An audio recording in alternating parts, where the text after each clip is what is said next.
Iyi filimi ya Avatar igice cya mbere niyo filimi ya mbere mu mateka y'isi yinjije box office iri hejuru. Reba nk'ubu iyi filimi yinjije biliyoni 2 na miliyoni 900. Aya mafaranga yakubaka inzu za makuza 72 zose. Igice cyayo cya kabiri nacyo kiri muri filime 3 mu mateka y'isi zinjije amafaranga menshi. Muri kino kiganiro tugiye kurebera hamwe ibintu bitangaje byabereye kuri set zayo na behind the scene yayo. Gusa tukwisabiye kujya kudufollowinga ku rubuga rwa Instagram ni Isumagari 250. Murakoze cyane. Mu gukora iyi filimi ya Avatar, scene hafi ya zose zirimo zakorewe muri studio. Baragiye bakodesha studio bayidesigninga neza nk'ukuntu bashaka ko ubutaka bwa Pandora buzaba bugaragara. Ubwo bari bazanye n'imyenda iriho utu device dutoya bita motion capture dufata buri kwinyeganyeza kose k'umubiri. Iyi myenda iyo wayambaye biroroha kugufata bakagushyira ahantu bashaka, kimwe n'uko na muvuma yose uba wakoze ibigaragara nk'iya nyayo koko. Ziriya scene zo guseka, kurira, utu motion capture dufata buri kwinyeganyeza kose ko mu isura, ku buryo zino scene zose ziba zigaragara nk'izanyazo koko. Ibi byose kandi babikiniraga muri studio iterema amazi, ibiti cyangwa ubutaka, dore ko byose babyongeyemo bakoresheje CGI. Director w'iyi filimi James Cameron yagize igitekerezo cyo kuzakora iyi filimi ya Avatar muri za 90. Arangije ategereza igihe uruganda rwa sinema ruzaba rwarateye imbere na CGI yarabaye advanced. Iyi filimi yamutwaye imyaka 12 yose ategereje yuko tekinoloji y'isi izamuka kugira ngo azakore ibintu biri ku rwego ruri hejuru. Ubundi iyi filimi ivuga ku mugabo Jack Sully woherezwa ku mubumbe wa Pandora gusimbura impanga yiwe iba yapfiriyeyo. Iyi mpanga yiwe ibiri muri programu ya Avatar, aho umuntu baba bamukorera avatar yiwe agasa neza nk'abaturage bo kuri uyu mubumbe wa Pandora aribo b'abanavi. Uyu Jack Sully avatar yiwe za kurangira bakamwohereza mu baturage b'abanavi kujya kubaneka no kuzabumbisha guhunga igihe igisirikare cy'abantu kizaba kije aho hantu gufata amabuye y'agaciro. Mu gihe baba bamwohereje mu ishyamba aza kuyoba agatabarwa n'umukobwa wo mu banavi ariwe Neytiri. Uyu Neytiri aza kujyana uyu Jack mu bwoko bwe bw'abanavi, bikazarangira uyu Jack n'ubundi akunze uburyo bano baturage babayeho, akanakunda n'uyu mukobwa w'umunavi ariwe Neytiri, biza no gutuma atangira guca inyuma ubwoko bwe bw'abantu. Mbere yuko batangira gukina iyi filimi ya Avatar, director wayo James Cameron yari yahaye akazi Paul Farmer ko kuzamuhimbira ururimi arirwo ruriya rw'abanavi baba bavuga muri iyi filimi. Uyu mu director James Cameron arigengesera ku rwego rudasanzwe, ku buryo atashakaga ko abakinnyi bavuga ibintu bimajinye, ahubwo bazaza bavuga ibintu biri muri script gusa. Baragiye barema amagambo 1000 yo muri uru rurimi rw'abanavi, bayakorera pronunciation, rule na grammar, bayaha abakinnyi bajya kuyiga.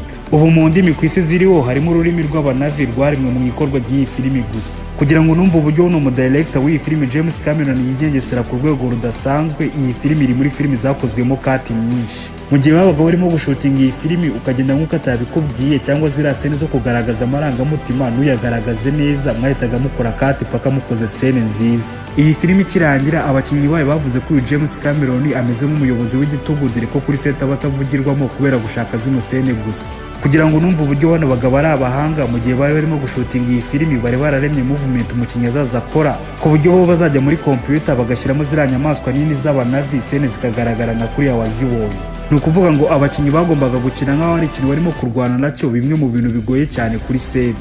Uriya mwana muto wo mu banavi uba witwa Sungunei Weaver, amazina ye nyakuri ni Susan Alexandra. Yakinyemo nk'umwana mutoya kandi kino gihe yari afite imyaka 50. Iyi filimi yaje gusohoka ku itariki 18 z'ukwa 12 2009. Yasohotse ikoresheje budget ya miliyoni 237 zose z'amadolari.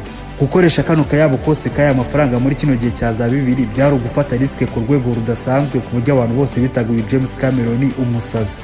Uyu James Cameron wagira ngo yari n'umusazi kuko dore ko yari yarateguye andi miliyoni 300 yose yo kuzakora marketing gusa. Budget nyinshi yagendeye muri production y'iyi filimi, yagendeye muri visual effect, amakamera mashyashya azafata ama motion capture y'iyi filimi, n'imashini zifite imbaraga zizaza zibasha kurendaringa amashusho y'iyi filimi. Ikimara kugera ku isoko yasikundwa ku rwego rudasanzwe, ku buryo bimaze kwinjiza arenga miliyari 2 na miliyoni 900 zose. Kugeza ubu inicaye ku mwanya wa mbere muri filimi zinjije amafaranga menshi muri sinema y'isi yose. Ikurikirwa na Avengers Endgame, ya gatatu ikaba igice cya kabiri cy'iyi filimi Avatar Way of Water, ari nacyo tugiye kutadukurikizaho. Nk'uko byumvikana mu izina ry'iki gice, birumvikana ko seri nyinshi zari kuba izo mu mazi. Mbere yuko batangira gushutinga amashusho y'iyi filimi, director wayo James Cameron yaragiye akodesha studio, arangije yubakamo icyuzi gitoya cyamutwaye miliyoni 5 zose z'amadolari. Aba director benshi bakunda gukora scene zo mu mazi bakoresheje icyuma cya turning fork kugira ngo bagabanye budget filimi ishobora gutwara. Uyu James we yashaka ko scene ziba zishutinga yitonze kandi akazita kuri buri detail, ku buryo zizaba zigaragara nk'izanyazo koko. Aba bakinnyi biwe kandi bagombaga gukina zino scene zo mu mazi badahumeka kugira ngo bataza kujijisha kamera zigakora tracking y'ahandi.